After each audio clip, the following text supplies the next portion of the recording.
Welcome to one more lesson. Here is Mateus, the founder of Speak Now, and it is my pleasure to receive you for our first lesson on the fundamentals of future in English.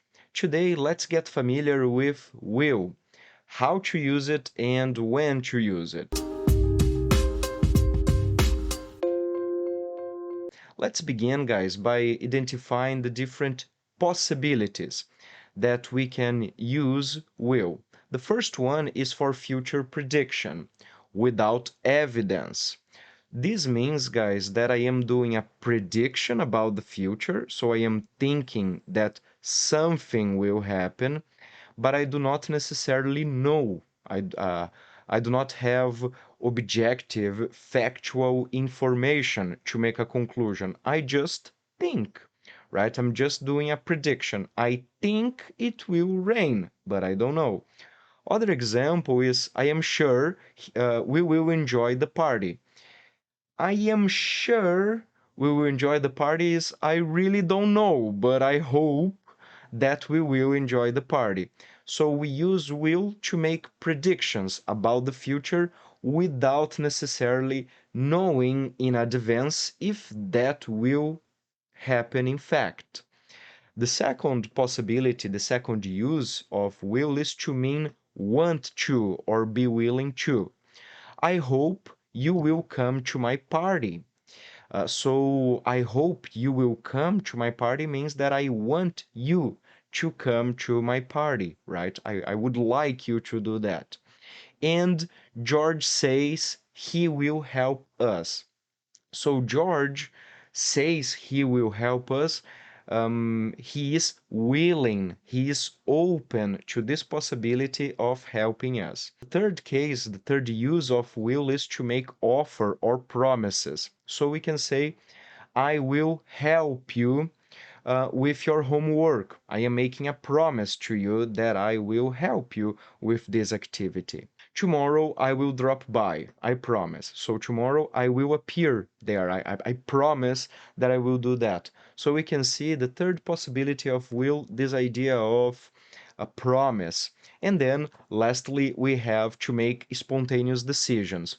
So imagine, guys, that this A and B, they are two different people and they are talking. And then person A says the following: I am cold, right? So the person A says this. And then person B answers, I will close the window. So the event, the situation that person A described, I am cold, generated the spontaneous decision of person B to close the window. And then the person says, I will close the window. Person B was not planning necessarily to close the window before the commentary of person A about I am cold.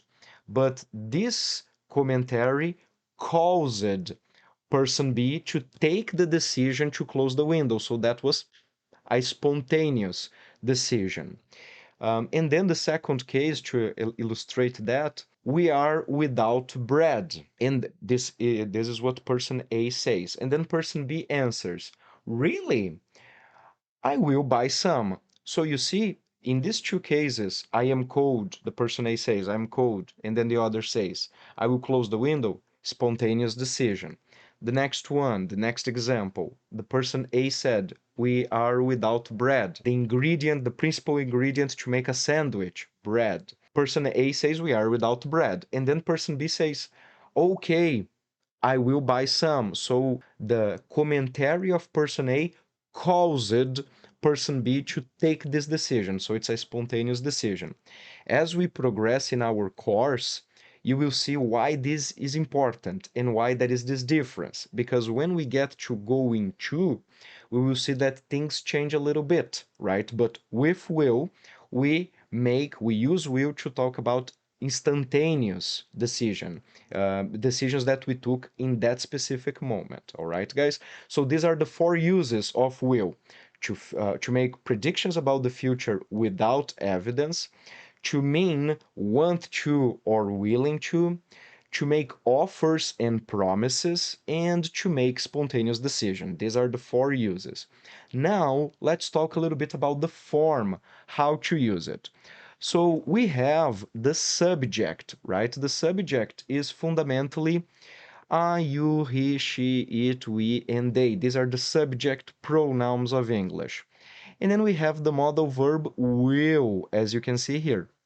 Will talks about the future, right? And then we have the base form of the verb. So we see here, I will read.